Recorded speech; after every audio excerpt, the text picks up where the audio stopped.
Breaking news చూస్తున్నాం. స్థానిక సంస్థల ఎన్నికలపై ఫోకస్ చేసింది తెలంగాణ కాంగ్రెస్. ఈ నెల 8న స్థానిక ఎన్నికలకు నోటిఫికేషన్ రానున్న నేపథ్యంలో అభ్యర్థుల ఎంపికపై దృష్టి పెట్టింది హస్తం పార్టీ. రేపు సాయంత్రంలోగా ప్రతి స్థానానికి 3 అభ్యర్థుల చొప్పున సిఫారసు చేయాలని ఆదేశించారు తెలంగాణ ముఖ్యమంత్రి రేవంత్ రెడ్డి. సీఎం ఆదేశాలతో వరుస సమావేశాలు ఏర్పాటు చేస్తున్నారు. జిల్లా ఇన్ఛార్జ్ మంత్రులు జెడ్పీటీసీ అభ్యర్థుల ఎంపిక బాధ్యతని టీపీసీసీ కమిటీకి అప్పగించారు. కాంగ్రెస్ తెలంగాణ రాష్ట్ర వ్యవహారాల ఇన్ఛార్జ్ మీనాక్షి నటరాజన్ సర్పంచ్ ఎంపీటీసీ అభ్యర్థుల ఎంపికని డీసీసీలకు అప్పగించారు.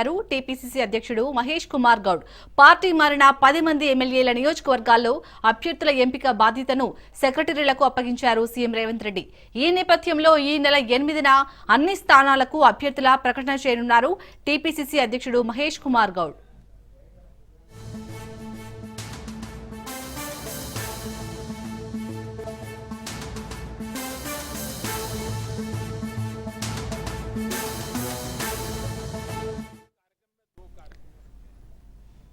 ఇటు స్థానిక సంస్థల ఎన్నికలపై అయితే కాంగ్రెస్ పార్టీ ఫోకస్ పెట్టింది. దీనికి సంబంధించి పూర్తి అప్డేట్స్ మా బ్యూరో చీఫ్ రాజిరెడ్డి అందిస్తారు. రాజిరెడ్డి, మొత్తానికి అయితే రేపు సాయంత్రంలోగా ప్రతి స్థానానికి 3 అభ్యర్థుల చొప్పున సిఫార్సు చేయాలని ఇటు తెలంగాణ ముఖ్యమంత్రి రేవంత్ రెడ్డి ఆదేశించినట్టుగా తెలుస్తోంది. అప్డేట్స్ ఏంటి?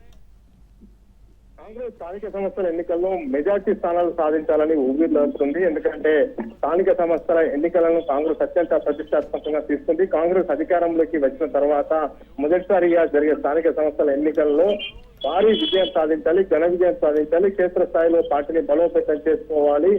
తద్వారా మరోసారి తెలంగాణలో అధికారంలోకి వచ్చే స్కోప్ ఉంటుందని కాంగ్రెస్ యోచిస్తుంది. అందులో భాగంగా క్షేత్ర స్థాయిలో పార్టీ బలంగానే ఉంటే మరోసారి అధికారం సాధ్యమవుతుందని భావిస్తున్నటువంటి కాంగ్రెస్ ఇటు జెడ్పీటీసీ, ఎంపీటీసీ, సర్పంచ్లను మెజార్టీ స్థానాలను సాధించుకోవాలని పట్టుదలతో ఉంది.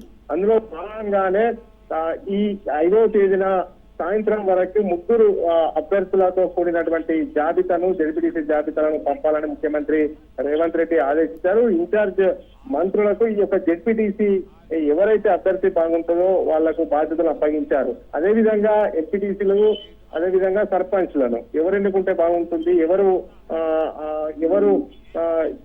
ఎంపిక చేస్తే బాగుంటుందనే కసరత్తు కూడా చేసి అందులో భాగంగా ఆ అప్పగింత బాధ్యత డీసీసీ అధ్యక్షులకు అప్పగించారు.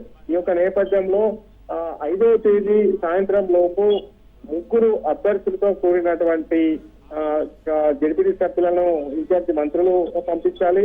అదేవిధంగా ఎంపీటీసీ, సర్పంచ్లకు సంబంధించిన జాబితాను అక్కడ ఉన్నటువంటి స్థానిక డీసీసీలు, పీసీసీలో స్థానం ఉన్నటువంటి నేతలు పంపించాలి. అయితే 8వ తేదీన అభ్యర్థుల ఫైనల్ లిస్టును స్వయంగా పీసీసీ ప్రకటించబోతుంది. ఈ యొక్క నేపథ్యంలోనే కసరత్తును ముమ్మరం చేశారు. 8వ తేదీన కోర్టు తీర్పు ఉంది.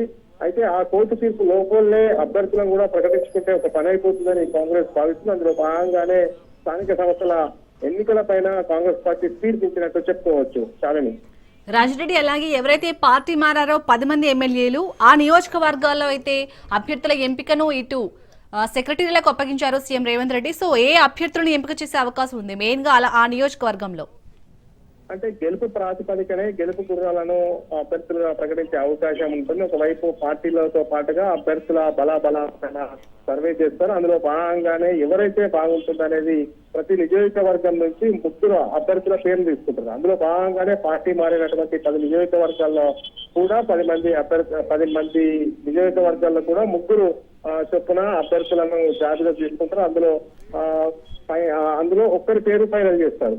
అయితే వర్గాలు వేరైనా ఎవరు అంటే పార్టీ మారినటువంటి ఎమ్మెల్యేలు ఇప్పటికీ ఒకవైపు స్పీకర్ వాళ్ళని విచారణ చేస్తున్నాడు. మరోవైపు ఎవరైతే గెలుపు గుర్రాలు ఉంటారో, ఎవరైతే బలంగా ఉంటారో, సామాజిక సమీకరణలు వీటన్నిటి కూర్పు నేపథ్యంలో ఎవరికిస్తే బాగుంటుందనేది కూడా సీక్రెట్ సర్వే చేపిస్తా ఉన్నారు. ఈ యొక్క నేపథ్యంలో ఎవరైతే గెలిచే ఛాన్స్ ఉంటుందో అటు పాత కాంగ్రెసా లేకపోతే పార్టీ మారినటువంటి ఎమ్మెల్యేల అనుచరులా ఎవరైతే గెలిచే అవకాశాలు ఉంటాయో ఆ నేపథ్యంలో ఎంపిక చేసే అవకాశాలు అయితే స్పష్టంగా కనబడతా ఉన్నాయి. చాలా రైట్, థ్యాంక్ యూ రాజిరెడ్డి.